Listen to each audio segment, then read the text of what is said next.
मैं अपने गुरु शिव को प्रणाम करता हूँ। साहब एवं दीदी को मेरा प्रणाम एवं उपस्थित सभी शिवशिष्य शिष्याओं को मेरा प्रणाम। आज पटना से मैं आया हूँ यहाँ माँ की पावन वसुंधरा मनातू में शिव गुरु चर्चा के लिए। ट्रेन से ही आया, सुबह में डाल्टनगंज स्टेशन पे उतरा तो वहाँ कुछ लोग बात कर रहे थे कि इतनी भीड़ है, हमें तो पता ही नहीं है, दूसरे दूसरे राज्यों से लोग आ रहे हैं, काफ़ी स्टेशन पे भीड़ थी और मेरा यहाँ घर है, मुझे पता ही नहीं है। फिर मैंने उनको बोला कि भाई आप शिव गुरु के शिष्य नहीं है इसलिए आपको पता नहीं है, आपके गुरु शिव नहीं है इसलिए आपको पता नहीं है। ये तो रिश्तों का खेल है ना। यहाँ पे हमें पता रहता है, अगर हमारा इंटरेस्ट क्रिकेट में है, मेरा बचपन से इंटरेस्ट था क्रिकेट खेलने का, देखने का, तो 8 साल 9 साल में ही मुझे पता होता था कि क्राइस्ट चर्च में क्या होने वाला है, किस दिन क्रिकेट मैच होगा, एडिलेड में कब क्रिकेट मैच होगा। समझिए, वहां मैं कभी गया नहीं, आज तक नहीं गया हूं, लेकिन मुझे पता होता था कि वहां पे कब क्रिकेट मैच होगा। तो वही बात है कि रिश्ते नहीं होंगे तो आपके घर में इतनी बड़ी महोत्सव, इतना बड़ा महोत्सव, लाखों लोग आज जुटे हैं, पता ही नहीं होगा आपको, क्योंकि रिश्ते ही नहीं आपने बनाए हैं उस महादेव गुरु से। महादेव के बारे में आप जानते हैं, महादेव देवता के रूप में आपने रिश्ते बनाए हैं, लेकिन महादेव गुरु के रूप में आपका रिश्ता नहीं है। तो आप कुछ नहीं जानते हैं, आपको पता ही नहीं चलता है। बहुत से रिश्ते हमारे ऐसे होते हैं, खून के रिश्ते होते हैं, वो कब जी रहे हैं, कब मर रहे हैं, कब बीमार हो रहे हैं, पता ही नहीं चलता, क्योंकि आपने उन खून के रिश्तों से अपना रिश्ता नहीं जोड़ा है, मन से रिश्ता नहीं जोड़ा है, बस वो बोली में रिश्ता है। बहुत सारे आपके रिलेशन होंगे ऐसे, खून के रिश्ते ऐसे होंगे, कभी बीमार पड़ते होंगे, आपको पता ही नहीं चलता है, क्योंकि उनसे आपका रिश्ता ही नहीं है, मन से रिश्ता नहीं है, बस बोली में है। तो उसी महादेव से गुरु के रूप में रिश्ता बनाने के लिए साहब बोल रहे हैं, दीदी बोल रही हैं। जीवन भर उन्होंने यही लोगों को बताया, सिखाया कि उस महादेव गुरु के रूप में रिश्ता जोड़िए। साहब बचपन से ही चमत्कार खोजने के लिए, चमत्कार सीखने के लिए गुरु की तलाश कर रहे थे, और फिर उन्हें बहुत सारे लौकिक गुरु मिले, बहुत सारे तांत्रिक मिले, बहुत सारे योग के गुरु मिले, बहुत से लोगों ने उनको साधना सिखाया, योग सिखाया, लेकिन हर जगह वो ठगे गए। 14 साल तक श्मशान की साधना की, कब्रिस्तान की साधना की, जाते थे, एक दिन श्मशान एक दिन कब्रिस्तान जाते थे, लेकिन कुछ मिला नहीं, हर जगह वो ठगे गए। लोगों ने जैसा जैसा बोला उन्होंने वैसा किया, वैसी साधनाएं की, लेकिन उन्हें कुछ हासिल नहीं हुआ, उन्हें चमत्कार नहीं सीखने को मिला, और फिर हार कर आरा के गांगी श्मशान में गुरु ब्रह्मा, गुरु विष्णु, गुरुदेवो महेश्वर की बात पर उन्होंने शिव को ही अपना गुरु मान लिया। और फिर उन्होंने देखा कि सही में ये गुरु कमाल के गुरु हैं, वो जो देवता है, वो जो ईश्वर है, वो कमाल का गुरु भी है। उन्हें इस बात का अनुभव हुआ, और उसके बाद उन्होंने लोगों को बताना शुरू किया। आज देखिए कितने सारे लोग संसार में, करोड़ों लोग उस महादेव से जुड़ गए हैं, गुरु के रूप में रिश्ता बना रखे हैं। देवता तो मानते ही थे, घर के बाबा हैं ही, और अब हम लोग गुरु के रूप में भी उनसे रिश्ता बना लिए हैं। तो ये रिश्ता बनाने कैसे बनाया जाए, ये बात साहब और दीदी ने हम लोगों को बताया। 3 सूत्र उन्होंने दिया, और इस 3 सूत्र के माध्यम से उस महादेव गुरु से हम लोग रिश्ता बनाते हैं।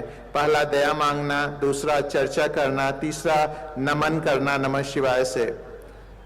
और भारत के इतिहास में अगर आप देखेंगे तो इतने बड़े बड़े ग्रंथ मिले हैं, इतने उपनिषद हैं, वेद हैं, बहुत सारे ग्रंथ लिखे गए हैं, रामायण है, रामचरितमानस है, महाभारत है। कहीं पे आपको ये नहीं मिलेगा कि महादेव से गुरु के रूप में कैसे रिश्ता बनाएं। आप उनकी पूजा कैसे करें, ये सारे ग्रंथों में, बहुत से ग्रंथों में मिल जाएगा। लेकिन ग्रंथों ने बस ये लिखा, संभवे गुरुवे नमः, तुम त्रिभुवन गुरुवेद बखाना, गुरु शंकर रूपिणम वंदे विद्या तीर्थम महेश्वरम। मीन्स वो तीर्थ, विद्या के तीर्थ है महेश्वर, शंभु गुरु को नमन है। तीनों वेद, तीनों भुवनों में आप गुरु हैं, ये वेद बखान कर रहे हैं। लेकिन कैसे उस गुरु को अपना गुरु बनाएं, कैसे उस महादेव गुरु से हम सीखें, कैसे सिंपल भाषा में इस स्कूल में एडमिशन कैसे ले, ये किसी ग्रंथ में नहीं लिखा गया। साहब ऐसा पहले व्यक्ति हैं पूरे इतिहास में, भारत के आध्यात्मिक इतिहास में, जो पूरे विश्व को बताए कि उस महादेव से कैसे गुरु के रूप में आप रिश्ता रख सकते हैं। और समझ जाइए, जब उस गुरु से आपका रिश्ता होगा तो आपका जीवन कैसा होगा। साहब लिखते हैं कि शिव का शिष्य बनकर आपके लौकिक पारलौकिक मनोरथ स्वतः पूर्ण हो जाते हैं। आपको कहीं कुछ करने की जरूरत नहीं पड़ती है, घर में बैठे आप उस महादेव से जुड़िए, कुछ खर्च नहीं है, कहीं जाने की जरूरत नहीं है, कुछ खान पान छोड़ने की जरूरत नहीं है। आप जैसे भी हैं, आप देवता है तो भी ठीक, आप दानव है तो भी ठीक। और याद रखिए साहब, से पहले देवताओं तक ये नसीब नहीं था कि वो महादेव को अपना गुरु बना ले। देवता लोग भी, आप पढ़ेंगे किसी भी ग्रंथ में, उन्होंने शिव को गुरु नहीं बनाए। इतने सारे देवता हुए, उन्हें पहले बृहस्पति को उन्होंने गुरु माना है, और बृहस्पति शिव के शिष्य थे। पहले देवताओं को भी ये संभव नहीं था, देवताओं के लिए भी कि वो शिव को गुरु माने। हम लोग बड़भागी हैं, हम लोग लकी हैं कि साहब ने ये मौका इस जनमानस के हर आदमी को दिया है, चाहे वो किसी भी धर्म के हो, किसी भी जाति के हो, किसी भी देश से हो, कि आप उस अवधरदानी वैद्यनाथ योगेश्वर महादेव जगत गुरु महादेव के शिष्य बन पाए। तो इसलिए ये मौका हम लोगों को नहीं गंवाना है। पहली बार भारत के आध्यात्मिक इतिहास में शिव गुरु की बातें साहब और दीदी ने की हैं, और देखिए तब से ये सिलसिला चल पड़ा है, और इस मौके को हम लोगों को नहीं गंवाना है। इतने सारे रिश्ते तो हम लोग रखते ही हैं अपने जीवन में, हजारों रिश्ते रखते हैं, जब से जन्म लिए हैं मरने तक। हर दिन कोई ना कोई नया आदमी मिल जाते हैं, बात कर लेते हैं। आजकल तो फेसबुक यूट्यूब का जमाना है, कहा जाता है कि सब्सक्राइब करें, बेल बटन को दबाइए और फॉलो करें। आप लोग करते ही होंगे, यूट्यूब पे हजारों फॉलोअर आप लोगों को फॉलो करते होंगे। एक बार महादेव गुरु को तो फॉलो करके देखिए, क्या चला जाएगा, जाएगा कुछ नहीं। एक बार किस्मत आजमा के यहाँ भी देखेंगे। साहब हमेशा एक लाइन बोलते थे, तेरी महफिल में आकर हम भी देखेंगे। तो एक बार किस्मत तो आजमा लीजिए। यहाँ तो कुछ ऐसे भी नहीं जाता है। हम लोग मोबाइल में हमेशा किसी न किसी को बेल आइकन दबा के फॉलो करते रहते हैं, यूट्यूब पे फॉलो करते रहते हैं, फेसबुक पे फॉलो करते हैं, हजारों आपके फ्रेंड बनते हैं, रिश्ते बनते हैं, हैप्पी बर्थडे सबको बोलते रहते हैं। एक बार महादेव से तो रिश्ता बनाइए, महादेव गुरु के रूप में तो रिश्ता बनाइए। बहुत आसान है, यहाँ बेल भी नहीं दबाना पड़ेगा, बस मन से रिश्ता बनता है। आपको मन में ही ये भाव आना है कि आप शिव आप मेरे गुरु हैं, बस इसी से रिश्ता बन जाएगा। कहीं जाने की जरूरत नहीं पड़ेगी उस महादेव से। और देखिए कि वो कैसे ज्ञान देते हैं। हम लोगों ने अनुभव किया है कि वो सबसे बड़े गुरु हैं, उनसे अच्छा ज्ञान दुनिया में कोई नहीं देता है। वो जगत गुरु है। दुनिया में बहुत से गुरुओं को आप मानते होंगे, मानिए, कोई दिक्कत नहीं है। एक बार महादेव को गुरु मानकर देखिए और फिर देखिए कि आपके जीवन में क्या बदलाव आता है। आप जितने भी लोग हैं यहाँ पे, ज्यादातर लोग शिव के शिष्य हैं, तभी कोई इतनी हजारों किलोमीटर दूर से, देश से विदेश से लोग आए हैं, दूसरे राज्यों से लोग आए हैं। आखिर किस लिए? उन्होंने महादेव को गुरु माना, महादेव का शिष्य बनकर उन्होंने देखा है कि ये सबसे अच्छी विधा है, इससे आसान विधा कुछ नहीं हो सकती है उस महादेव के पास पहुंचने के लिए, उस महादेव से लेने के लिए, उस महादेव की पूजा करने के लिए, क्योंकि हर विधि तो गुरु बताएगा। तो क्यों नहीं उस महादेव को उसी से हम उनका पता पूछ लेंगे। वो महादेव गुरु ही बताएंगे कि उस देवता की कैसे पूजा की जाए, कैसे अर्चना की जाए। हम सब लोग पूजा पाठ में बहुत विश्वास करते हैं, बहुत बड़े मंदिरों में जाते हैं, जल चढ़ाते हैं, व्रत रखते हैं।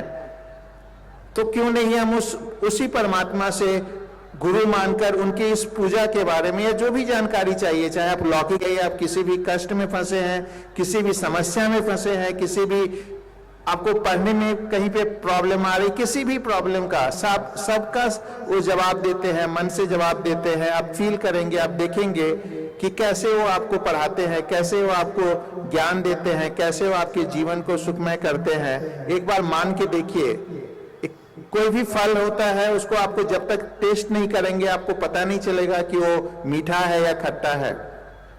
तो एक बार इतने लोगों से आप रिश्ता रखते हैं, एक बार महादेव गुरु से भी रिश्ता बनाइए, देखिए कि ये कैसे गुरु हैं, आपके जीवन में क्या बदलाव करते हैं। एक गाना साहब बराबर बोलते थे, अगर तुम ना होते भंवर में ही मेरी नैया रहती, किनारे नहीं होते, और अगर किनारे हो भी जाते तो भी लहरें डुबा देती अगर तुम ना होते। तो वही बात है, उस महादेव हमारे जीवन में जब से आए हैं तब से हम अपनी जिंदगी को देखते हैं, एक किनारा मिला, और हाँ, किनारे पर भी उन्हीं का सहारा है कि लहरें हमें डुबो नहीं रही हैं, वो हमेशा प्रोटेक्ट कर रहे हैं, हमेशा साथ दे रहे हैं। साहब दीदी आपके हमेशा साथ दे रहे हैं। आप फील करेंगे जब भी आपको कुछ भी आप देखेंगे, कहीं से भी आप साहब दीदी को याद करेंगे तो वो आपको सहायता करते हैं, वो आपकी मदद करते हैं, आपको देते हैं। किसी भी उलझन में फंसे हो आप साहब दीदी को ध्यान करिए, शिव गुरु को ध्यान करिए, आपको मदद करते हैं। साहब भी मदद करते हैं, दीदी भी मदद करती हैं, शिव गुरु भी मदद करते हैं। तो इसलिए हम लोग शिव से एक रिश्ता जोड़े, महादेव से गुरु और शिष्य के रूप में रिश्ता जोड़े और इसको निभाएं। ऐसा नहीं कि रिश्ता बस आज स्कूल में नाम लिखा है, दूसरे दिन स्कूल जाना बंद किए। अस्थाई होना चाहिए, क्योंकि शिव शिष्टा में साहब ने बोला है कि बस एक अस्थाई गुरु शिष्य भाव ही अनिवार्य है। अस्थाई जैसे हम लोगों का रिश्ता होता है माता पिता के प्रति, अपने बच्चों के प्रति, और रिश्ता जीवन भर निभाते हैं, वैसे ही उस महादेव से जुड़े रहें और उनसे रिश्ता अस्थाई रखें। ऐसा नहीं कि आज हम लोग चर्चा में आए कल भूल गए।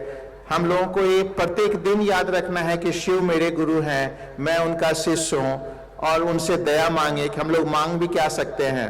अभी एक घूम रहा था वीडियो, एक मुख्यमंत्री जी से किसी बच्चे ने मांगा कि मुझे चिप्स दे दो। समझिए वो मुख्यमंत्री हैं और बच्चे उससे क्या मांग रहे हैं, तो चिप्स मांग रहे हैं। तो हमें दया मांगिए, महादेव से दया मांगिए, क्योंकि वो सब कुछ दे सकते हैं, पूरी दुनिया उनके अंडर में है। हम लोग मांगते हैं क्या, तो घर मांगते हैं, दौलत मांगते हैं, जो चीज यहीं की है वहीं रह जाएगी। हम लोग ये नहीं मांगते हैं कि हम शिव हो जाए। साहब ने बोला बनो तो शिव, रहो तो शिव, जियो तो शिव। आप शिव की तरह बनिए। शिव की तरह बनने के लिए आपको शिव के पास जाना होगा, गुरु के रूप में जाना होगा। तभी आप देखते हैं ना शिव परिवार, जहां विपरीत प्रवृत्ति के लोग होते हैं, सांप भी रहता है, बैल भी रहता है, बाघ भी रहता है, बाघ बैल को खा जाता है, मोर सांप को खा जाता है, लेकिन फिर भी उस परिवार में एक साथ रहते हैं। उस शिव का परिवार है। आज हम लोग देखते हैं ना दुनिया में कितने वर्ल्ड वार हो रहे हैं, एक देश दूसरे देश पे आक्रमण करते हैं, लोग मर रहे हैं, जी रहे हैं, कहीं पे शांति नहीं है, लोग दुश्मनी कर रहे हैं या लोग एक दूसरे से युद्ध लड़ रहे हैं, क्योंकि किसी को इस संसार के बारे में उस एक अच्छा गुरु नहीं मिला, तभी तो कर रहे हैं। कैसे समन्वय रखा जाए, कैसे शांति से रहा जाए, कैसे हम लोग एक दूसरे से घुल मिल के रहें, लड़ाई झगड़ा न करें, वो एक अच्छा गुरु ही बता सकता है। इसलिए हमें उस शिव गुरु की जरूरत है, वैसे परिवार के मुखिया की जरूरत है जहाँ पे सांप भी रहता है, बैल भी रहता है, एक साथ रहते हैं। आज हम लोग देख रहे हैं यहाँ पे लाखों की भीड़ है, एक साथ सब लोग बैठे हैं, चाहे वो किसी भी जाति के हों, किसी भी राज्य से हों, किसी भी देश के हों, एक साथ बैठे हुए हैं। यही शिव शिष्यता है। साहब यही कहते हैं कि अगर सब पूरा विश्व अगर शिवमय हो जाएगा, पूरा विश्व अगर शिव को अपना गुरु मान लेगा, तो हमारा जो संसार है ऐसा एक भाईचारा होगा, एक अच्छा हो जाएगा। यहाँ एक बगिया ऐसी है कि वहां पे फूल खिलेंगे, मानवता सुगंधित हो जाएगी। साहब शिष्यानुभूति में लिखते हैं। तो हम लोग चलिए साहब की बात को माने, दीदी की बात को माने, शिव गुरु से जुड़े रहें, साहब से जुड़े रहें, दीदी से जुड़े रहें। आप सभी को मेरा प्रणाम।